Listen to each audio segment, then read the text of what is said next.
I'm Heather and welcome to Paisley Grace Makery. Today is the reveal of your May Maker box. So if you're a Classic member, we have our Suncatcher and our Suncatcher stand. If you're a Deluxe member, you're going to get this bonus project of our American stars.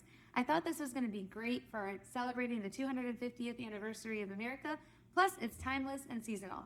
The great thing about this project is if you're done displaying the Patriotic heart for the season, you can remove it, and we have so many other Suncatchers with sea glass and different micas that you can add into the spacing of your display and be able to celebrate all year long. So without any further ado, let's get started and dive in on how we're going to create these two beautiful projects. Thanks for being a MakerBox member. Let's go ahead and get started. The first thing that we're going to do is we're going to take our oak stain, and I'm going to use our yellow sponge, dip a little bit and scrape the edge, and then I want to make sure that I'm going through and I'm going to paint the back and the front of all of my project here. The reason being is because with this project, we are going to be able to see it from both sides.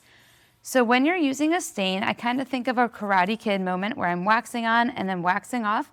I do try and stay going mostly all one way, or at least my last stroke is one way, and that way everything looks nice and finished. And then I can go ahead and flip it over, load, unload, and I'm just following that wood grain one more time. You can see anywhere that that stain puddles, I try to use the other side of my sponge and dry it off. And so I'm just going to continue to do that for the rest of this project. And put that to the side, and then we'll go ahead and do the base that we've already pre-glued for you. And where these seams meet, I am just pushing harder with my sponge to be able to get it right up into the edge. And then again, you can use the opposite side of the sponge to smooth out any drips or gatherings that might have occurred, so that way everything looks nice and smooth and you're not going to have a dark spot. If for any reason you do get a dark spot, baby wipes are going to be your best friend. You can just lighten that up really quick and make it nice and smooth. So now I have my base and my hoop all painted, and I'm just going to let those dry off to the side while we work on the rest of our project. So while that's drying, we're going to have fun and get the first layer of stain onto our Suncatcher. So I'm dipping, scraping, and then this is a little bit trickier because we do have so many holes in this project, but that's where that theory of getting it on there and then wiping it with the reverse side can be really beneficial. Once you have the first side done, go ahead and flip it over. And we're going to stain the second side just the same way. Now that we have this done, I'm going to take it over to the blow dryer and blow dry it really, really well. All right, so now we have this fully dry. The next step that I'm going to want to do is make sure to take the sandpaper that is included in my kit, and on the back, I just want to sand it lightly. By sanding it, we're going to make it a nice, easy adhesion for our backer piece. So when we go to apply this, I want to take my backer piece and I'm going to peel the white away from it, revealing the sticky side up. I like to leave this flat against the table, which is probably hard to see because it's clear, but I just have it sticky side up against the table. So then I want to flip my project and I want to put it so all of it is covered right in the middle, and I'm going to push it down. I like to take all of my hands, spread them as wide as I can, and then I rub it onto the table. So I'm really helping that adhesion, and then you can flip it over and also with a credit card or your fingers, really push against all of the edges, especially because we don't want our epoxy to seep underneath it. So I'm just really making sure I have a great adhesion. Then I'm going to go ahead and flip this back over and put it to the side for a moment. Now comes the fun part. We're going to start working with our epoxy. So you want to grab like a solo cup or just a clear cup that you'll be able to mix in. And then you're going to have your popsicle sticks. We'll need our 3 colors of mica, so I'm going to put those to the side for a moment. And then you have your epoxy. You'll see that it's labeled Part A and Part B. And if you hold it up, you'll see Part B is a good bit more liquidy, and Part A is a lot more solid. So what I'm going to do is I'm going to open my containers and I'm going to very carefully dump Part B into my solo cup or my mixing cup, and I'm going to make sure that I'm scraping the sides really, really well. Because epoxy is a chemical reaction, we want to make sure that we get everything in because we've pre-measured these, and that way we know that you're going to have the right ratio. So I'm scraping the sides, really getting all of that into my cup. Then I'll put those aside, and now it's time for part A. Same thing, I'm going to open those up, scrape them into my cup, and I'm wiping my popsicle stick on the side, making sure I'm really getting all of that in there. And then it's time for part A. I'm gonna do the same thing. Scrape it all in there. And once you have it all fully in there, it's time to stir. Now, when we stir epoxy, we want to try to not put any excess bubbles that we don't need in there. You're going to naturally get some bubbles, that's okay. But when we stir it, we want to think of it almost like a baker, and we're gonna go X around the cup, fold from bottom to top. X around the cup, fold from bottom to top. And we're gonna do this for 5 minutes. All right, once I have mixed this for 5 minutes, I'm going to equally distribute it into my 3 colors. Now you don't need quite as much blue because we don't have as many areas of blue, so I tend to go a little bit lighter on my blue, and then I'm gonna fill my yellow and my red almost to the lip, just so I make sure that I have enough of those colors. And then I have a little excess I can dump into my blue. So I've used all my epoxy, and now with a different popsicle stick for each color, you want to make sure that you're very slowly starting to mix those colors in. And you can see I'm just going very lightly. It's going to be really powdery, so if you mix too fast, you're going to end up with a big poof of blue all over your counter, and we don't want that. So I'm going to go ahead and do this for all 3 colors. All right, so at this point, we're going to start drizzling our epoxy into the holes of our project. We want to go nice and slow and try not to get over on the frame. However, I would make sure to have a baby wipe or a wet paper towel, but preferably a baby wipe, lint-free cloth, something that's not going to put fibers into your project. Just in case you do go over, you'll be able to wipe it clean at the end. But I'm going to take my popsicle stick and I'm just going to slowly drizzle. Now what's cool about this epoxy is it is self-leveling. So as I drizzle and then I stop, it's going to continue to spread out. So I'm just going to go ahead and add a little bit into each hole that I want this blue. And we're going to let it naturally spread out. So I'm leaving a little bit in my cup in case I need to add any more, but I'm going to use my stick to just very carefully push that epoxy into the corners.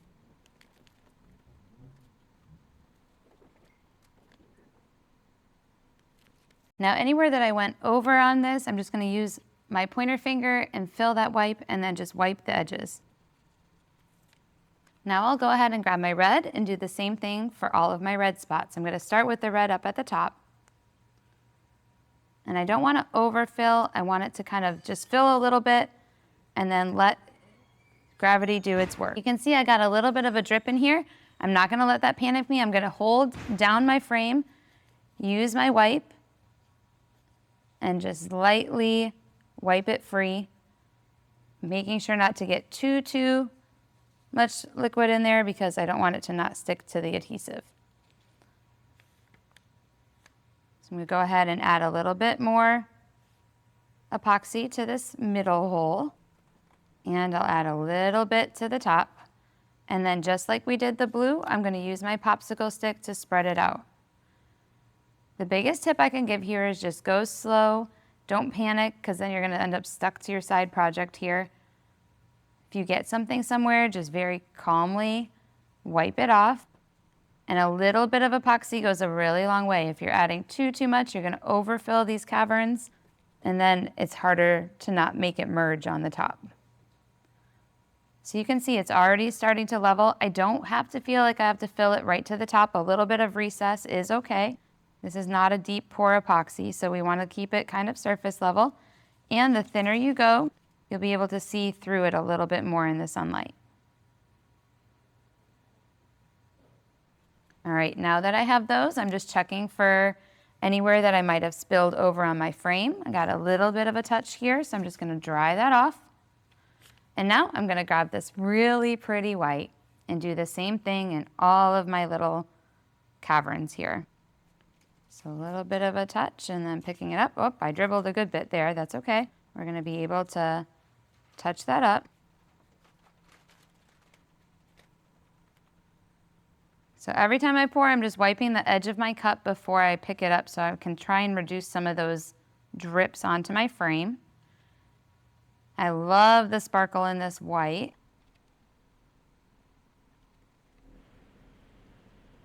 I'm just going nice and slow and letting that epoxy kind of seep into the corners by just pushing it lightly. And then here I feel like I need just a little bit more. So as I add that last little drip, that's where you're going to see it start spreading into the corner there. We'll add a little bit more in the middle. And you're just looking for anywhere where it might have been a little light and it's not going edge to edge. Now in this top, I dribbled my white into my red, just proving that art is a little messy. So I'm using my popsicle stick just to soften that. And then once again, we're going to use the baby white with my pointer finger just to catch any dribbles on the top that I don't want to be part of my permanent finished project. So drying that frame off, careful that I'm not dripping my tails into the back. And this is just your time to have that editing eye. Now at this point, it does need to sit for at least 24 hours before we do that next step. And just because it's important to prove that I am not perfect and make mistakes too, I just drizzled red into my white, so that's okay. I'm just gonna add a little bit more white to soften the blow, and it's like it never happened. So now I'm gonna leave this overnight for 24 hours in a nice safe location, free of my cats, free of my dogs, and free of my bugs. So let it sit and we'll finish it off in the morning. All right, so the next day when it's fully dry, you're gonna come in and you're gonna see all of it dry. You wanna make sure you kind of can touch it. There's no stickiness. If there is, just let it dry a little bit longer. Some different climates do take a little bit more for resin to set up fully. And then at this point, we're gonna take the X-Acto knife and we're gonna run it all the way around the edge of our project, and we're gonna free this clear. We're actually gonna leave the clear attached to the project for even more stability and durability.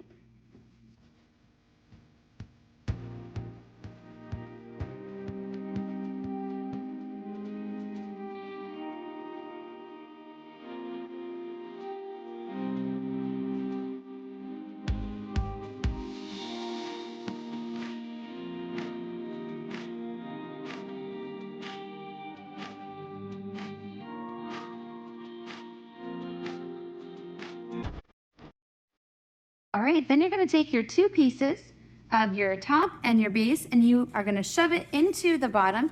It might be a forceful hit, so you just wanna be able to push really hard. And then the last step that we're gonna do is you have these two little tiny pieces here. What you want to do is take the one that has the hole, and I'm gonna add just a touch of glue to it, so you might do your wood glue.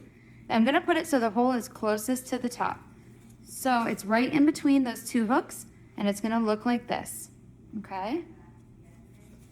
Then your next step is to take your hook piece and we're going to put it where the hook is facing down, and that way we're gonna be able to hook our string to it for more durability. So I'm gonna take this and place it in there, and you can see it's just gonna create a downward hook. That way, once it fully dries, I'm gonna be able to take my project, I can feed it into those holes as a guide point, and I can hook it up and underneath the hook, and it'll stay and be a completed project. So here's your completed Suncatcher and stand, and what's great is all of our Suncatcher projects, whether you do sea glass or mica, are gonna be able to fit in the stand and give you maximum displayability throughout the seasons.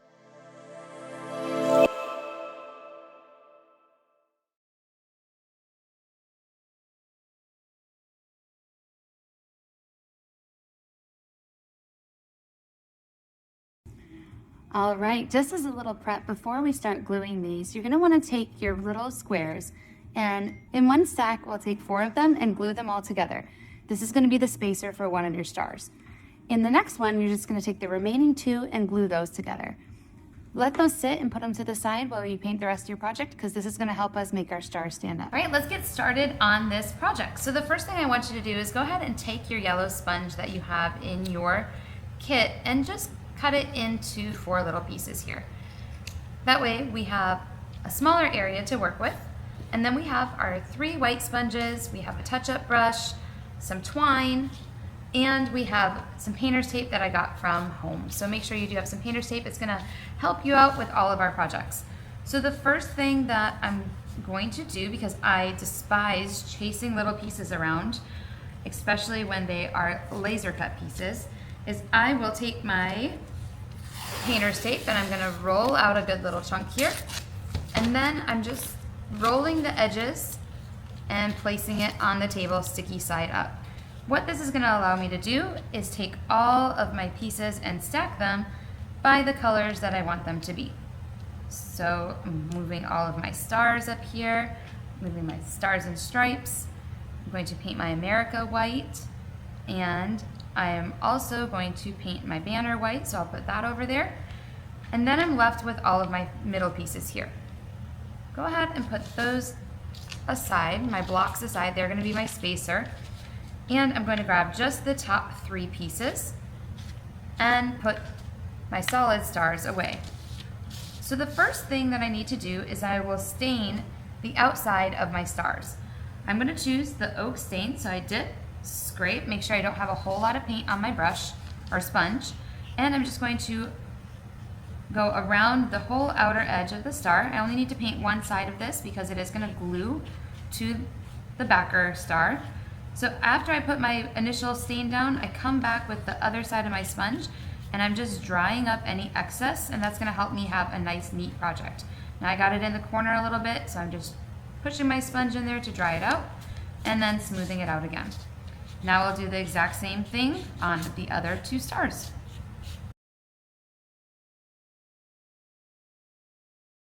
All right, once I have all 3 of these stained, I'm putting them to the side, and I will bring over my smallest of the stars. I'm gonna paint this one navy. When I paint little stuff, I'm gonna use these white sponges, and I like to dip, scrape, unload on a paper towel or the paper, and just hop straight up and straight down.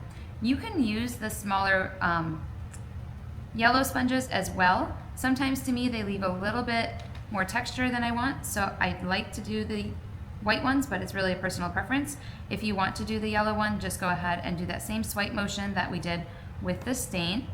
So on these, we're just dip, scrape, and then I'm hopping straight up and straight down. And then I'm going to go ahead and give it a second coat. And that's where you're really going to see that nice navy color start coming through. I'll put this one off to the side. And while I have my navy sponge out, I'm going to use that same load, unload, and I have almost nothing on my sponge. And I'm going to very lightly just dab over these words. If I push too hard, that's where that excess paint is going to get on the edges of my project.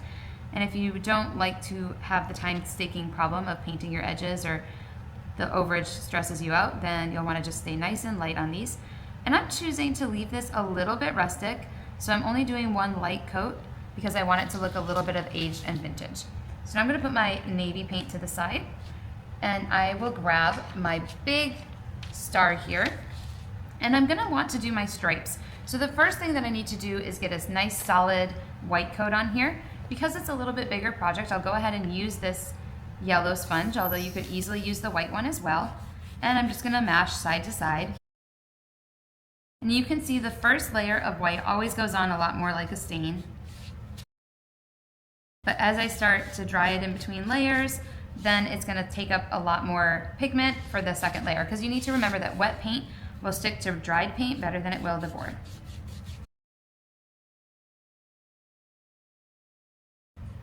Now, if you're going to put this on a shelf, you might want to paint the whole back a solid color, or paint one white, one red, one blue, and that way it looks fun from the back as well, but that is completely up to you.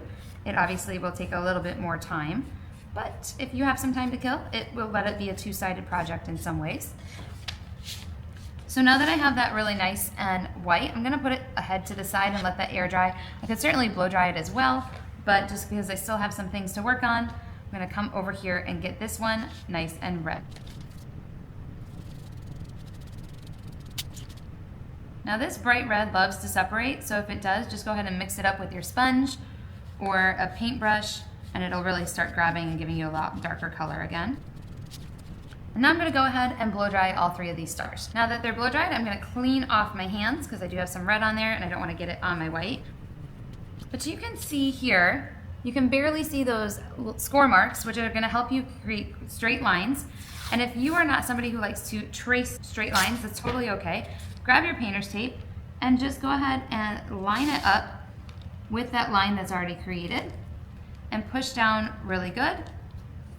And then do the same for the other section. Now because my painter's tape is wider than my middle here, I'm gonna have to do this in different stages, and that's completely okay. So I'm pushing it down. So once I have this nice and firmly pushed down, I'm gonna use my white sponge. This is gonna allow me a lot more control of the paint. So I'm gonna load, unload, and I have barely anything on my sponge. I'm gonna start in the middle so I have even less on my sponge before I get to these edges. I'm making sure I'm dabbing straight up and down, and that way I'm not lifting the stencil of the tape at any point, which is gonna help me prevent against those bleed lines. So load, unload, heavily get the paint off so I have just a little bit, and then dab, dab, dab. And you can see the second layer, I start to eliminate some of those hot marks, and by the third layer, it will look nice and uniform. Once I have it covered the way I want, just go ahead and peel up your blue painter's tape. And then I'm gonna use new painter's tape for the next section. And we're just gonna continue this through until I have all my stripes done. So this one's gonna be white. That means I'm gonna tape off here and tape off here. Really push down those edges. And then once again, dip, scrape, unload, and hop, hop, hop.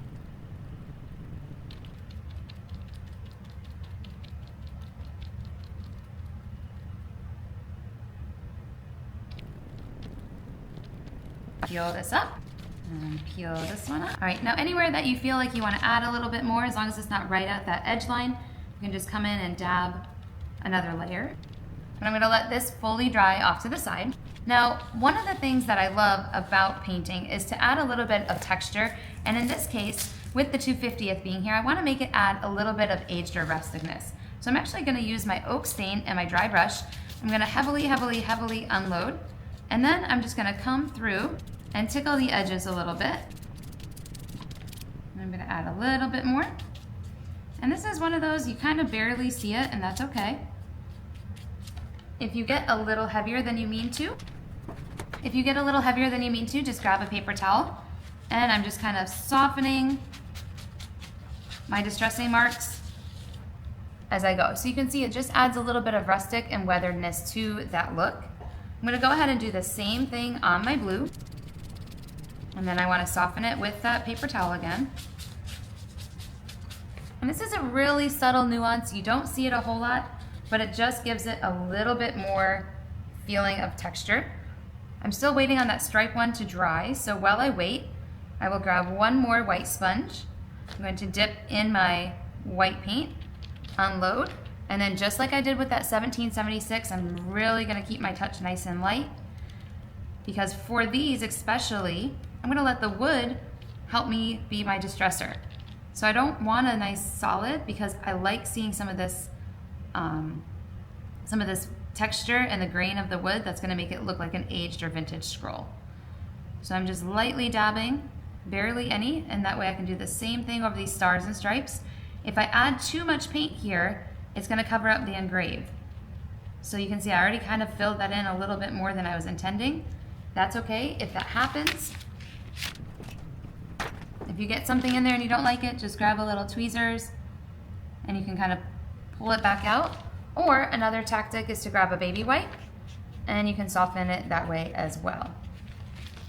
So I want that to look nice and vintage, so I'm not too concerned about it. Just load, unload, and then I can just very, very lightly tickle it so the stars and stripes is still there, okay? Now I'm gonna come back and do the same light painting on my mica and on my stars. And you can choose if you want this to be nice and bold, just add a couple more layers and then it's really gonna pop. I'm really kind of going for the the vintage look here, so I'm gonna keep everything really light and let that wood grain do the talking. I could also put this paint on with a baby wipe, and that's gonna give me a little bit more control over how much paint I have. So I literally have almost no paint on my sponge. All right, those are looking good. The last thing I need to do is just add a little bit of vintageness to this so it doesn't stand out like a sore thumb. So again, my distressing brush, and I'm just coming and lightly tickling all of my wood here. I want a little bit heavier around the edges. And then I can come with my paper towel while it's still wet and soften all those lines. So now I get to glue. It's the fun part. So in your kit, you have wood glue. You can use the little ninja brush here to apply that wood glue to your pieces. If you like things fast, we do sell this Star Bond Thick, and it is very, very powerful. So I'm just gonna add a nice thin bead of glue around my project here. It's always a good idea so you don't end up with too much to kind of dab it off on a paper first. I'm just gonna lightly touch it to the paper, which helps it not have anything that's gonna come out the edges. And then I am lining it up and applying it, pinching all the points of my star so I know it's nice and even. And we'll put that aside. Now for my next star, and grab that glue. Again, if you have wood glue, just apply it with the little paintbrush that's included. For this one, we'll line it up again, pinching all of those points of the star. And then we're going to take our America word, and I'm very carefully just adding a little bit to each part of the word. And especially when we're dealing with fine letters here, we don't want a lot of glue. So I'm just gonna dab it off, and I'm placing it right across the middle. Now with our banner, add a little bit of glue on your edges. The middle won't matter as much because it's gonna float. We're gonna let this one come up and this one go down. And I'm going to come just above where that star comes to the points. So here's the star and the points. I'm gonna rest it right there. And then for my 1776, I always like to place things out first, because I find if I don't, I tend to crowd them.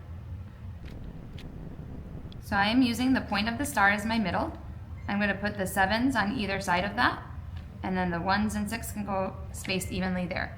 So all I need to do now is pick them up, add a touch of glue, unload my glue on the table, and place it on the banner. All right, that's looking cute. Put that off to the side. And let's go ahead and glue our last star together. And then when we go to place these stars, we're gonna put one up in the corner of your point, like so. We'll put one down here like so, and one down here. And then that way, with your last 3, you can just fill them in the middle. And they don't have to be exact, that's the beauty of this. But I like to kind of create it as a little triangle there. I like to kind of create it evenly spaced. So with all of these, I'm just going to dab a little bit of glue. I actually have probably enough on the table here, so I'm just pushing that into that and placing them back on the star. So now that I have all of this done, I have one last step that I'm going to do, and that is to take my twine. I'm going to feed it through the hole here, and then just tie it just like a shoelace, just so we have a little bit of rusticness going on. Adds a cute little country touch. I'm going to pull this down to the side, and I'll place this one up at the top of the big star. You might have to hold it there just so your twine doesn't fight it too much. While that dries, we have 2 different parts here, right? Right below the archway here, I'm going to take my stack of 2 and glue it right here. And then I'm going to take my stack of 4 and glue it directly across from there. And then while that dries, and this is just going to be something you have to hold for a minute or so, that's why I like super glue, we're going to put this one here and then hold this one here. And they should balance each other out pretty good. Before it sets fully, I do like to put it down on the ground just so I make sure that they're all going to touch. So then just hold it Make sure you have it down where it's all gonna touch on the ground, and you'll wanna just kind of hold it in place. So you can see I just make sure that it's all bounced on the ground. The super glue is definitely gonna help it here because it'll set a little bit harder. But once you have those pieces there, you're just gonna let it dry until it's solid. So here's your completed deluxe project. You can see I have my 4 stack glued in between these two, and I have my 2 stack glued between these two. That's gonna allow it to stand fully. You do wanna make sure when you're gluing those that the stars do touch the ground already, so it might be helpful to mark it off or add a little pencil mark before you hold it and glue it, and that way you're gonna have maximum durability for your project.